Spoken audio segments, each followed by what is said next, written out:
There's a ton of bad news when it comes to the economy, and don't get me wrong, I talk about it here on this channel because I think it's important to be aware of those things so we can plan for our futures accordingly.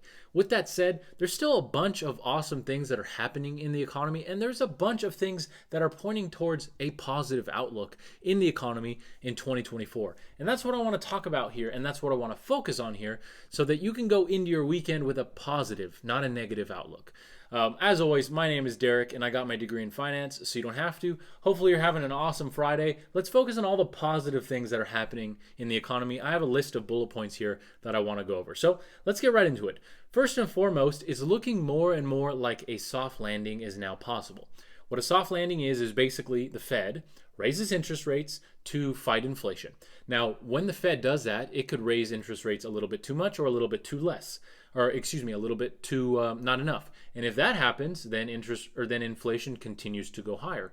If the Fed raises interest rates too much, well, then inflation might come down, but it might slow the economy. That's known as a hard landing. If it slows the economy, it can send it into turmoil and potentially a recession. So if we can avoid a hard landing and if we can actually move towards a soft landing, or the probability of a soft landing increases, that's a good thing, because that means that either no recession at all will happen or only a minor recession. So that's the first and foremost, the first part of good economic news, and that's a huge one, because if we can avoid recession, that'll solve a lot of our issues. The second one that I want to touch on is that the economy actually grew stronger than expected in quarter two of this year. We always talk about the forecast, right? So economists predict how much the economy will grow, and that's based on data. Now, these forecasts are based on good quality data. So when a forecast is, let's say, 3% and the actual growth comes in lower, that's a bad thing, because that means that something unexpected happened. When the reverse happens, when the economic outlook, let's say, is again 3% and it actually ended up being 3.5%, that's a good thing, because that means that something unexpected happened, but it was a positive thing. And that's what we're seeing. So we're actually seeing more growth than expected. That's a good sign. It also points towards a lower chance of recession, because remember, you can't have recession if the economy is growing. Another thing I want to touch on is not just for this year, but since 2020, real GDP, that means GDP not taking into account inflation, actually grew a total of 17% in the last 3 years. That's really, really good. And that shows a strong economy and a strong world economy. Because remember, the world economy is led by primarily two economies, the United States as well as China. But the United States is the prominent economy in the world, and that grew 17% since 2023. That's something to be celebrated. That's something that we can look forward to. Hopefully that it continues. Not only that, in 2022 alone, 4.5 million jobs were added to the US economy. Now, of course, we can take a negative outlook and we can say, well, yes, but how much were wages, etc. But if we just look at it purely by the facts, and the fact of the matter is, no matter any year that we're looking at job growth, we have to look at it between two lenses, right? And usually it's job growth and then, of course, wage growth. But they're separate. They're related, but they're separate indicators of economic growth. So taking any year, 1999, 2022, 2004, when you look at it purely, 4.5 million jobs added to the economy is really, really strong, and that's really, really good. Not only that, because of this job growth, unemployment is sitting at 3.4%, which is the lowest unemployment in over 50 years. Now, that is something, again, to be celebrated, and to hopefully we continue to push that number even lower. 3.4% is extremely low for unemployment. On top of that, what has happened in the last 50 years? We've had some major economic growth spurts, right? 2008 to 2020, the dot-com boom before the bust, but that computer and tech boom. Of course, also in the 1950s to the 1960s. This data is including almost all of that, basically from 1970s to now. So we've had some major periods of economic growth, and we have still never been at a 3.4% unemployment rate in the last 50 years. That's awesome. That's something to be celebrated. On top of that, recession odds for the economy as a whole have actually gone down a little bit over 2% since the last update. They used to be a little bit over 66%, approaching 67%. Now they're below, or excuse me, now they're just slightly over 65%. That's still a majority of economists think that the economy might head to recession. With that said, for example, Goldman Sachs only puts recession risk at 15%. And I happen to agree. I'm sure if you've seen some of my previous videos, I'm not too sold on the idea that we're going to have a recession. Some people say we're in a recession already, but it's hard to agree with that when you have economic growth at 17% over the last 3 years and you have job growth that's really, really good. What I think people are feeling the low wages, right? And people are feeling the inflation, which are very real problems. But I want to focus on the positives here today. So I tend to agree with Goldman Sachs on this in regards to recession risk. I don't think we're nearly at 65% in recession risk. I think we're closer to what they say. Maybe that's a little bit low. 15% is like the national average when you take into account every single year of data. It's right up, it's like 14.5%, something like that. I don't know the number exactly off the top of my head, but it's around 14%. So 15% means that the recession risk is basically an average year. I think it's a little bit higher because of the problems that we're facing with inflation as well as wages. With that said, I don't think it's 65%. I think maybe 30% recession risk. I definitely think it's a lot better than it was a year ago. Now, let's move to China. Now, I'm sure you've seen that over the last couple of videos, I've kind of bagged on China a little bit and because they have serious problems over there. With that said, there are some positive things that we can actually look at when it comes to the Chinese economy. First and foremost, if I sound nasally, I want to apologize. I am recovering from a very small flu that I had. So if I sound like I'm plugging my nose, I apologize. Please bear with me. I do feel a lot better. Hopefully next video I'll be back to normal. But anyways, back to China. So Chinese manufacturing activity is finally starting to tick up. Now we have to understand, in my last videos, I touched deeply on Chinese real estate and the problems they're having in real estate. With that said, China is a huge manufacturing and production powerhouse. That's why we know, or that's how we know when we think of the Chinese economy, we don't think real estate, even though it's a huge portion of their economy. We tend to think more manufacturing, production of goods, right? And labor. So when you see manufacturing activity tick up, that's a good sign. That's hopefully means that the gears of the economy are starting to turn. And remember, China is the second largest economy in the world. So it goes hand in hand with the United States when it comes to spurring economic growth. So that's another very good thing. September, here's another thing. Now we're going back to the United States, back to the to what's going on here, and the major problem that we're facing here is, of course, inflation. Inflation seems to be going in the right direction, and a September rate hike, because remember, the Fed meets usually September 19th, September 20th, so that's just a couple of weeks away. A rate hike seems to be completely almost off the table by most accounts. Most people are saying that a rate hike is probably not going to happen. That doesn't mean that they're going to cut rates. Rates are probably going to stay elevated for anywhere from 6 to 12 months. That's usually about. I believe the average is actually. I don't want to misspeak. Remember, I do a lot of research on these, but I like to just have a conversation with you. So if I misspeak, I'm sorry. I believe the average when it comes to how long the Fed keeps inflation at basically at the high level keeps interest rates at a high level to fight inflation. I want to say 3 months, but I might be wrong. 3 months or 1 year. I can't remember which one of those, so I want to apologize. Google that. Do your own due diligence, right? That's a good reminder. You should always do your own due diligence. I try my best. I do a lot of research for these videos, and I do have my degree in finance, and I pull from that. But hey, I'm not God. I don't remember everything. So with that said, just expect interest rates to remain elevated for 6 to 12 months. That's a good zone there in order to help inflation come down. With that said, an interest rate hike this time around, most likely not going to happen. With that said, I do believe that we probably have 1 or 2 interest rate hikes left in the tank, so that might come in November. But it's looking like we're getting close to the top of interest rates, and it looks like inflation is going in the right way. So that's another good thing. Now, job growth is slowing slightly. So remember, just a little bit ago, I talked about how we have a 3.4% unemployment rate. That's really good. 4.5 million jobs were added in 2022. That's really good. Job growth is currently slowing. Now, you might be saying, well, that's a bad thing.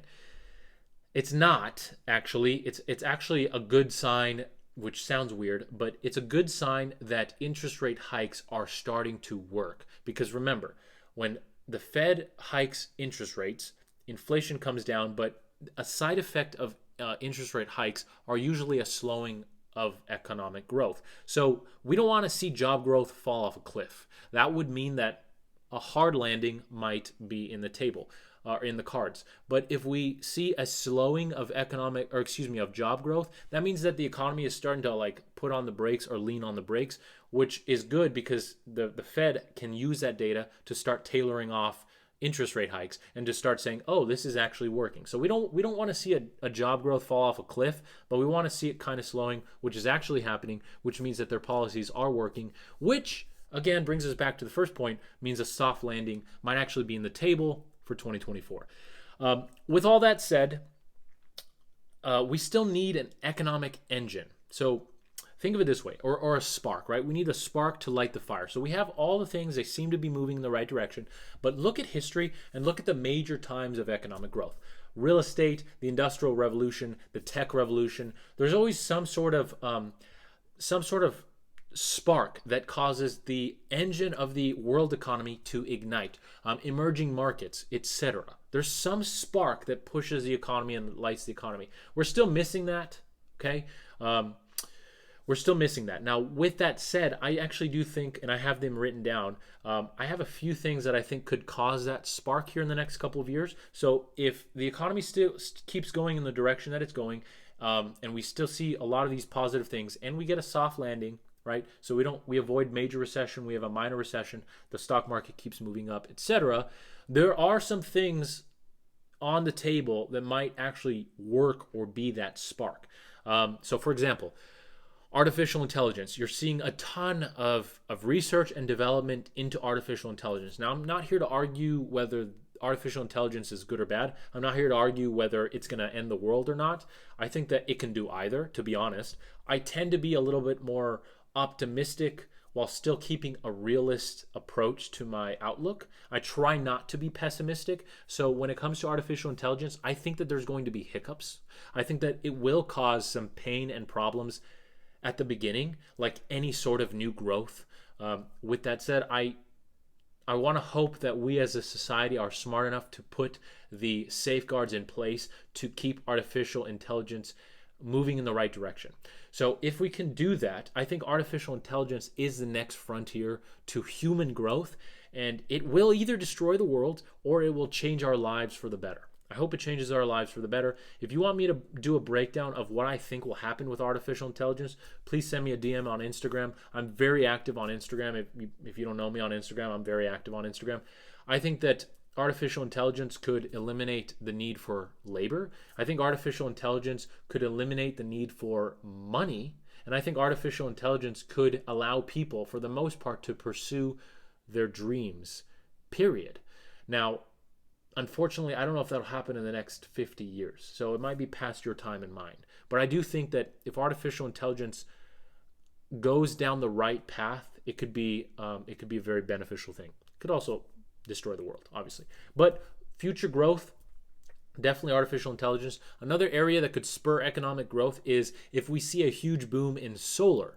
So in solar energy production, we need renewable sources of energy. That is just a known fact. I'm not here screaming that we need to get rid of oil right away or that we need to get rid of fossil fuels. Not at all. I understand that there needs to be a smooth transition, but if we're going to become a great society, and if we're going to become a society that potentially breaks the boundaries of Earth and starts to spread in our galaxy, we're going to need renewable sources of energy, because we do not have enough energy fossil fuel wise to propel us into that next golden age. So I do think that solar and renewables in general, and battery tech, so I have these three in order: solar's, renewable, and battery tech. These are all going to work together, and each one, there's going to be innovation here. There's going to be job growth here, and I think that it can spur economic growth if we allow it to. I think that obviously there are always going to be opposing forces. There's always people who want the past to stay as it is, or there are people who have incentives, like oil companies, etc.,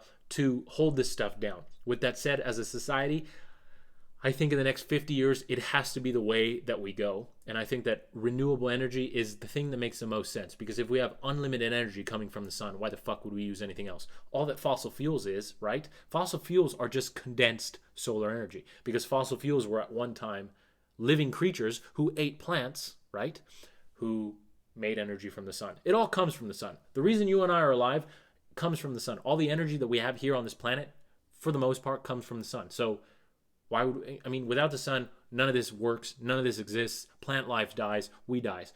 So we have this giant sphere of energy sitting in the sky. We might as well use it. So solar, renewable, and battery tech, I think in the next 10 years especially, we'll have huge booms in that. I think the solar industry and residential solar on people's roofs, I think that's going to go crazy.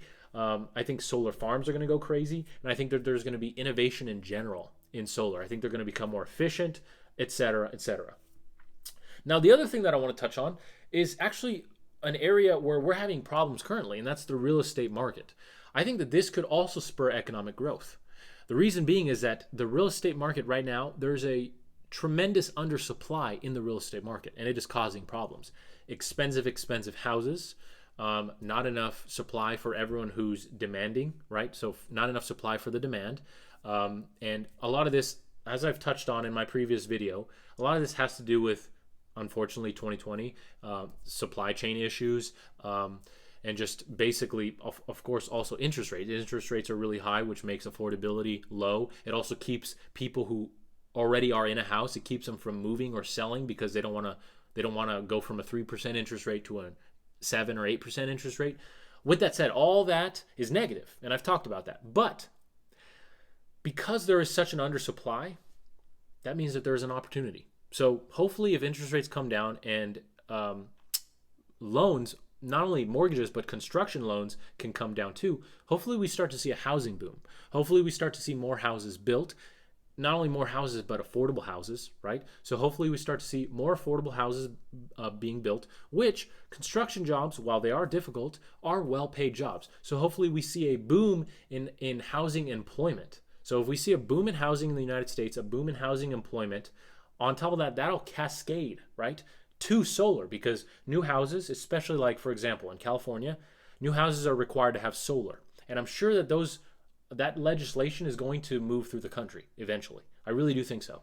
So it's going to basically cascade effect. More houses being built will mean more solar. More solar will usually mean more batteries being installed. And more houses being built will mean more energy being used, which will cause research and development in renewable sources of energy anyways. So I do think that the housing market could be the next economic growth engine for the economy. So with that said, those are the bullet points that I have. If you have any positive economic news that I might have missed, please let me know in the comments. I want to have a discussion. If you disagree with me, I completely understand. If you think the economy is going to crash next year, hey, let me know in the comments. I'm not saying that we're out of the woods yet.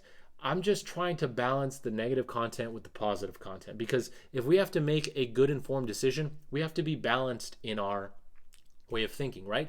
And I kind of relate this to politics. There's the very left and there's the very right, and the real solution is probably somewhere in the middle. The problem is that doesn't sell to the masses, which is why you have the radical, in a sense, is what sells newspaper articles. It's what sells clicks, etc. So usually, same with economics. You either have people just yelling doom and gloom because it gets people like you and I to click on it. If I see an article that says China's going to implode and the United States is not far behind, I'm going to click on that article because that's scary to me. With that said, for today at least, I understand that there's real problems happening in the economy. Totally get that. But hopefully just for one Friday, we can focus on the positive. So if you disagree with me, don't worry. I probably am more closer to what you think than what this video signifies. With that said, I do think that there is a lot of positive outlook for the economy, and I do think that every single day that we continue on this trajectory, we get closer and closer and closer to a soft landing as opposed to a hard landing. So if we can continue this trajectory, and if we can get inflation down and interest rates down, and maybe get a boom in housing, I think we're off to the races for the next few years in the economy. Hopefully that happens. So with that said, if you like economics, if you like positive and unfortunately negative economic news, if you like world economics broken down, if you like personal finance and investing, you're in the right place. This has been my passion for over a decade. It's the reason why I got my degree in finance, and I love being able to share it with you guys, and I love being able to give you my perspective, and I love being able to have discussions with you guys. This YouTube channel is relatively new, but it is my focus for the rest of the year and next year. You probably know me either from Instagram, because I'm super active on Instagram, and I do a lot of investing content on there. So if you know me from there, please feel free to subscribe if you haven't already. If you're brand new and you've never seen my face before, hopefully I didn't let you down in this video. Hopefully I brought some joy to your economic news cycle, and it would mean an honor to me if you hit subscribe. It helps the channel a lot. And don't forget to turn on the bell notification so you don't miss the next video. New videos usually come out on Tuesdays. But sometimes we'll do a video on Thursday or Friday if there's a major economic news that needs to be talked about. Or if I had some free time and I wanted to brighten up your weekend, sometimes I'll do a video on Friday as well. But with that said, again, my name is Derek. I got my degree in finance, so you don't have to. I love you guys, and I will see you in the next video.